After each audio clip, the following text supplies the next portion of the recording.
정근 후 신경 쓰이는 일들이 많아서 남편에게 투정 부리는 날들이 계속되고 있었어요. 예전에 남편이라면 제 얘기를 잘 들어주었는데 이제는 적당히 이야기를 끊어버리네요. 제가 너무 징징거려서 그런 걸까요? 그래도 요즘은 겨우 일에 익숙해져서 잘 다닐 수 있다는 식의 이야기를 나누었어요. 그런데 갑자기 태도가 바뀐 남편 때문에 저는 당황스러운 나날을 보내게 되었어요. 남편은 사사건건 저를 간섭하고 기싸움을 하려는 모습을 보이기 시작한 거예요. 퇴근 후 동료들과 밥 먹으러 가려고 하면 어디에, 누구랑, 몇 명이랑, 남자는 있느냐 등등 일일이 물어보기 시작한 거죠. 그전까지는 전혀 그런 모습이 없었는데 말이에요. 남편의 물음에 대답하고 허락을 받을 수 있는 멤버라면 별 문제 없이 식사하러 갈 수 있긴 했어요. 하지만 그렇지 않으면 식사 자리에 참석할 수도 없고 바로 귀가 명령이 내려져요. 그리고 집에 오면 집안일을 시키기 시작해요. 처음에는 집안일은 분담해서 하자고 했는데 어느새 저 혼자서 하게 되더라고요. 게다가 마음에 들지 않는 게 있으면 무조건 다시 하라고 지시하고요. 청소도 빨래도 요리도 모두 다시 하게 하는 경우도 있었어요. 반대로 남편 요구에 맞춰서 다시 해주면 오히려 남편은 한껏 기분이 좋아진 건지 칭찬을 아끼지 않아요. 시시때때로 변하는 남편을 저는 따라갈 수 없을 정도였어요. 이런 남편의 변화에는 시어머니가 한몫한 것 같아요. 시어머니에게 남편이 제 불평불만을 털어놓자 시어머니가 아내 비위 맞춰주면 자기가 잘난 줄 알고 잘난 척한다는 말을 한 것 같아요. 결혼 전부터 조금씩 느꼈지만 남편은 시어머니의 말이라면 무조건적으로 따르는 마마보이 기질이 있거든요. 그런 것 때문에 남편은 집요하게 저를 통제하고 간섭하게 된 것 같고 결혼해서도 엄마 말이라면 무조건 따르는 남자를 남편으로 둔 제가 잘못한 걸까요? 이런 결혼 생활은 1년 동안 계속되었어요. 저는 그저 견디기만 하는 삶이 된 거죠. 그런 저에게 더 큰 불행이 찾아왔어요. 바로 출퇴근길에 교통사고가 난 거였어요. 제가 빨간불에 신호 대기 중일 때 대형 트럭이 빠른 속도로 돌진해온 거죠. 트럭은 완전히 통제력을 잃은 상태였기 때문에 저는 피할 수 없었어요. 그리고 충돌해 날아가 버린 순간 왼쪽 팔에 심한 충격을 받은 것만 기억이 나요. 그런 다음 의식을 잃고 제가 깨어난 곳은 병원 침대 위였어요. 이상한 느낌이 들었지만 저는 그 순간 마취가 풀렸기 때문이라고 생각했어요. 하지만 그건 완전히 제 착각이었어요. 사고 당시의 충격으로 왼팔을 잃게 된 거죠. 한쪽 팔을 잃는 큰 부상을 당했는데도 남편은 제 곁에 없었어요. 곁에 있어준 건 제 부모님뿐이었죠. 정신을 차리고 깨어난 저에게 어머니가 괜찮냐고 물으셨어요. 괜찮다고 말하고 싶었지만 그보다 제 왼팔은 어디 간 거냐는 물음이 먼저 입 밖에 나왔어요. 엄마는 의사 선생님이 절단할 수밖에 없다고 해서 어쩔 수 없었다며 미안하다고 제게 사과를 했어요. 죄책감을 느끼게 하려고 물었던 게 아닌데 저는 엄마가 사과할 건 없다고 괜찮다고 말했고 남편은 여기 없냐고 물어봤어요. 그러자 아버지가 한심한 표정으로 말하는데 남편이 일 때문에 지금 못 온다며 밤이나 돼서야 올 수 있다고 했다네요. 남편은 제 교통사고보다 회사를 택했구나 싶어서 남편답다는 생각이 들면서도 저를 걱정하지 않는 것 같아서 슬픔이 밀려왔어요. 남편은 그 후 정말 밤이 돼서야 병원에 왔어요. 그리고 남편은 도착하자마자 제 이불을 걷어보고 이렇게 말했어요. 정말 왼팔이 없네. 앞으로 집안일 하려면 힘들겠네. 이 얼마나 무심한 말인가요? 걱정하는 말은 한마디도 없고 오로지 집안일만 걱정하는 것 같았어요. 더 나아가 요즘은 장애인도 취업자라니깐 일하는 건 걱정 안 해도 되겠다며 웃으면서 말했어요. 도대체 무슨 생각으로 저런 말들을 하는 건지 너무 기가 막혀 아무 말도 할 수 없었어요. 남편은 제가 못마땅한 표정을 지으며 아무 말도 하지 않으니 눈치가 보였는지 사고로 말하기 힘들면 조용히 있겠다고 하길래 저는 비로소 입을 열 수 있었어요. 내가 이런 몰골이 됐는데 어떻게 그런 말을 할 수 있어? 저도 모르게 화가 치밀어 오르는 걸 느꼈어요.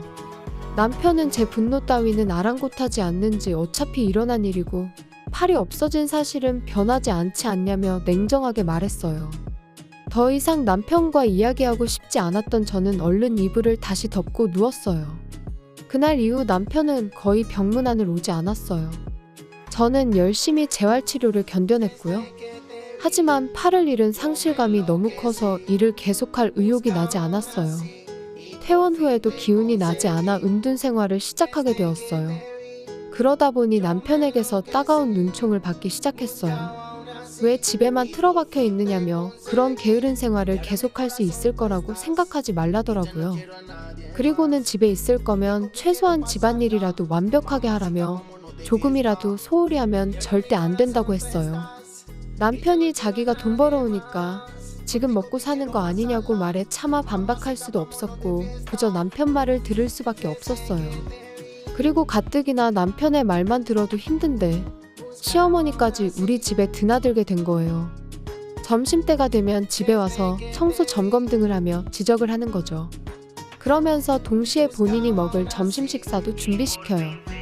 저는 식욕이 별로 없어서 점심은 그냥 대충 때우는 편인데 시어머니가 오시면서부터 그렇게 할 수 없게 되었어요. 시어머니는 저녁 식사 전까지 오래 머무르면서 제게 반찬을 더 많이 만들게 하고는 반찬통에 담아가 시아버지와 함께 저녁을 먹어요. 시어머니가 찾아오는 목적은 저를 괴롭히며 스트레스를 풀고 그 와중에 자신의 집안일을 줄이는 것인 거죠. 저를 위한 배려는 전혀 없어요. 남편과 시어머니에게 억눌리는 나날을 보내다 보니 일할 엄두가 나지 않아 점점 더 집에 틀어박혀 살게 되었어요. 그러던 어느 날이에요. 남편이 항상 집에만 있으면 우울하지 않냐며 드라이브나 가자고 말한 거죠. 그런데 그 드라이브를 시어머니도 함께 데려가겠다고 하더라고요. 게다가 항상 갑질 당하던 저로서는 갑자기 드라이브를 가자고 하는 게 이상하게만 느껴졌어요. 그래서 시어머니랑 둘이서 가도 괜찮다고 그냥 집에 있어도 아무렇지 않다고 하니 평소에 남편이었다면 화를 내고 정말 시어머니와 단둘이서만 나갔을 거예요. 하지만 그날은 달랐어요. 저보고 그런 말 하지 말라며 함께 나가서 바람 쐬고 싶었다며 기분 전환도 가끔 해줘야 힘이 난다고 말하는 거예요. 아무리 그래도 저는 별로 가고 싶은 마음이 들지 않았어요. 그러자 남편이 이제 지쳤는지 그렇게 계속 튕기지 말고 드라이브 가면 재밌다며 억지로 오른팔을 잡아당겨 차에 태웠어요. 물론 조수석이 아닌 뒷좌석이죠. 조수석에는 시어머니를 태울 것 같았어요. 역시나 남편은 시댁에 들러 시어머니를 조수석에 태우고 드라이브를 떠났어요. 이제 자포자기한 심정으로 저는 뒷좌석에서 잠을 청했어요. 남편과 시어머니의 즐거운 대화 소리는 못 들은 척했어요. 얼마나 달렸을까? 낯선 풍경이 펼쳐져 있었어요. 그리고 어느 강 다리 위에 도착했을 때 남편은 갑자기 차를 세웠어요. 그러곤 남편과 시어머니는 차에서 내렸어요. 그리고 제가 앉은 뒷좌석 문을 열면서 경치가 좋으니까 내려서 구경하자고 하더라고요. 내려서 보니 확실히 경치는 좋았지만 사람 한 명 보이지 않고 한산했어요. 그런데 그때 남편이 갑자기 제 오른팔을 잡아당기는 거예요. 저는 깜짝 놀라서 무슨 짓이냐고 소리를 질렀어요. 그러자 남편은 쌍욕을 하는데 시어머니도 제 왼쪽 어깨를 잡고 다리 끝까지 끌고 갔어요. 그리고 나서 남편은 저를 힘껏 밀어서 강물에 떨어뜨렸어요. 다리에서 강까지 높이가 조금 있어서 떨어질 때 파노라마처럼 제 인생이 스쳐 지나갔어요. 아마 왼팔을 잃었을 때도 비슷한 풍경이 보였던 것 같아요. 결국 저는 강물에 떨어졌고 한쪽 팔로만 허우적거리는 제 모습을 남편과 시어머니는 다리 위에서 보고 비웃고 있었어요. 한바탕 웃은 두 사람은 차를 몰고 사라져 버리더라고요.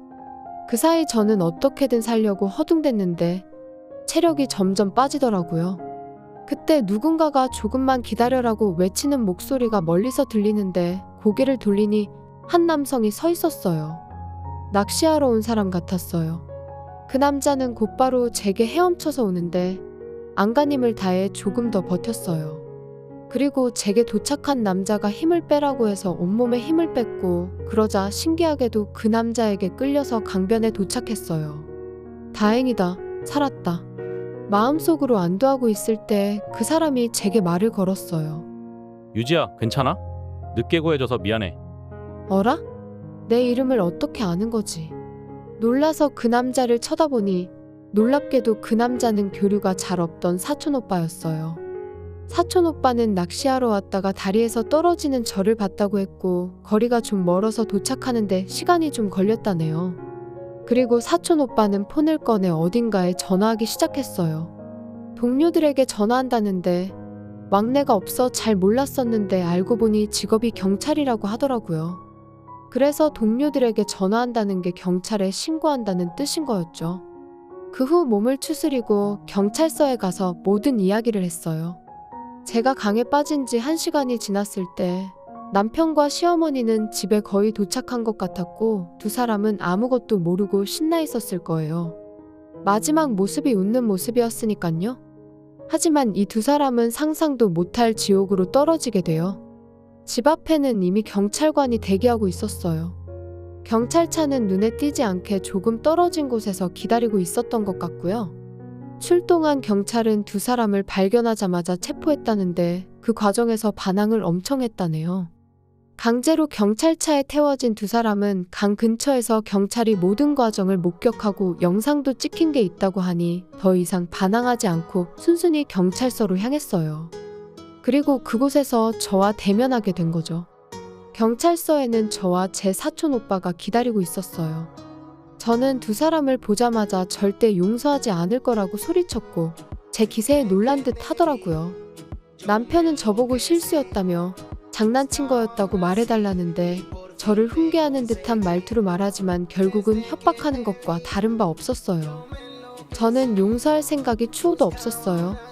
정말 죽는 줄 알았으니까요. 사촌 오빠가 도와주지 않았다면 정말 생각도 하기 싫네요. 시어머니도 저에게 물에 빠진 거 보고 비웃은 거 미안하다며 그냥 장난이었다고 말하는데 너무 어처구니가 없었어요. 장난이라는 게 말이 된다고 생각하는 건지. 저는 두 사람에게 무슨 말을 하든 절대 용서할 생각이 없으니 콩밥 실컷 먹게 해주겠다고 말하고 두 사람 앞에서 자리를 떴어요. 더 이상 두 사람과 직접 이야기할 생각이 없었거든요. 나머지는 재판과 변호사를 통해 이야기할 생각이었어요. 그 이후에 우선 우리 부부는 이혼했어요. 사실 저는 남편의 폭언을 가끔 녹음해뒀었는데 이게 증거가 돼서 남편한테 상당한 액수의 위자료를 받게 되었어요. 그리고 남편과 시어머니는 목격자가 있어서 법정에서 실형을 선고받았고요. 결국 시어머니도 이혼을 당했다고 하더라고요. 예전에 시어머니가 제게 욕설을 하는 걸 몇 번 녹음해둔 게 있는데 이걸 변호사에게 전달했더니 이걸로도 위자료 청구할 수 있다고 하더라고요. 그래서 최대한 죗값을 치르게 하려고 변호사님에게 진행해달라고 부탁드렸어요. 그리고 전에 일하던 회사에서 다시 일하지 않겠냐는 제안을 받았어요. 비록 한쪽 팔을 잃었지만 할 수 있는 일은 얼마든지 있다는 생각이 들어 다시 출근하는 걸로 얘기를 나눴어요.